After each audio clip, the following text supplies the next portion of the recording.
नागपूर पश्चिममध्ये कसं राजकारण रंगलेलं आहे त्याचा सगळा संपूर्ण आढावा आमचे प्रतिनिधी पराग ढोबळे यांनी घेतलेला आहे। नागपूरनंतर विदर्भानंतर आता आपण वळूया अहिल्यानगर जिल्ह्याकडे, त्याच्यावर आपण कोपरगाव मतदारसंघाकडे प्रेक्षकांना नेऊया। कोपरगाव मतदारसंघामध्ये अजित पवारांच्या राष्ट्रवादीच्या उमेदवाराचं पारडं जड दिसतंय। त्यामुळे इथले संभाव्य आमदार कोण आहेत आणि त्यांच्या विरोधात कोण लढले होते आपण ग्राफिकच्या माध्यमातून एकदा पाहूयात। बघा, कोपरगावमध्ये अगदी काटेकी टक्कर होती, मात्र अजित पवारांच्या राष्ट्रवादीचे आशुतोष काळे हे संभाव्य आमदार म्हणून समोर येतात।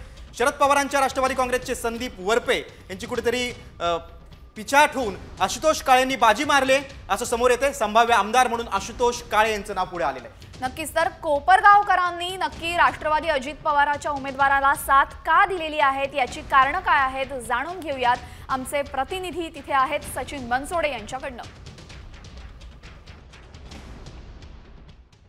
कोपरगावमध्ये काळे आणि कोल्हे अशी परंपरागत लढत होत असते, मात्र दोन्ही नेते यावेळी महायुतीत असल्याने आणि ही जागा अजित पवार गटाकडे गेल्याने वरिष्ठांच्या सांगण्यावरून कोल्हे यांनी निवडणूक न लढवण्याचा निर्णय घेतला आणि युतोधर्म पाळण्याचा शब्द देखील दिला आणि त्याचा थेट फायदा जो आहे तो आशुतोष काळे यांना मिळताना दिसतोय। तर दुसरीकडे शरद पवारांनी त्यांचे निष्ठावान कार्यकर्ते असणारे संदीप वरपे यांना या निवडणुकीत उतरवलं आणि चुरस निर्माण करण्याचा प्रयत्न केला। शरद पवारांनी स्वतः संदीप वरपे यांच्यासाठी सभा घेत आशुतोष काळे यांना पाडा अशाच आवाहन जे आहे या निवडणुकीमध्ये केलं। मात्र अजित पवारांनी देखील आशुतोष काळे यांच्यासाठी सभा घेत केलेल्या विकास कामाचा लेखाजोखा जो आहे तो जनतेसमोर मांडला।